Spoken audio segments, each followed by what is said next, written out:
Liverpool ও পর্তুগালের জাতীয় football দলের তারকা ডিয়েগো জোতা মাত্র ২৮ বছর বয়সে এক মর্মান্তিক সড়ক দুর্ঘটনায় প্রাণ হারিয়েছেন। ফুটবলের ব্যস্ত মৌসুম শেষে পরিবারসহ ছুটি কাটাতে তিনি গিয়েছিলেন স্পেনের জামোরায়। সঙ্গে ছিলেন তার স্ত্রী, ছোট সন্তান এবং ২৬ বছর বয়সী ছোট ভাই।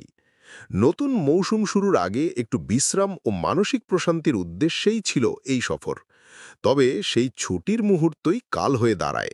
একদিন ডিয়েগো ও তার ভাই একসঙ্গে গাড়ি নিয়ে বাইরে বের হন। দুর্ভাগ্যবশত তারা একটি ভয়াবহ সড়ক দুর্ঘটনার শিকার হন। গাড়িতে তার স্ত্রী ও সন্তান তখন ছিলেন না। যখন উদ্ধারকারী দল ঘটনাস্থলে পৌঁছায়, তখনই জানা যায় ডিয়েগো ও তার ভাই দুজনেই ঘটনাস্থলেই মৃত্যুবরণ করেছেন। ডিয়েগো জোতা ছিলেন সেই বিরল প্রতিভাধর খেলোয়াড়দের একজন, যিনি খুব সাধারণ এক পরিবার থেকে উঠে এসে নিজের কঠোর পরিশ্রম আর প্রতিভার জোরে পৌঁছে গিয়েছিলেন বিশ্ব ফুটবলের শীর্ষ মঞ্চে।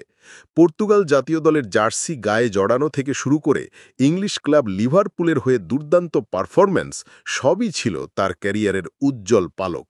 সম্প্রতি তিনি তার দীর্ঘদিনের প্রেমিকাকে বিয়ে করেছিলেন, শুরু করেছিলেন এক নতুন পরিবার, ভবিষ্যতের অনেক স্বপ্ন বুকে নিয়ে এগিয়ে চলেছিলেন।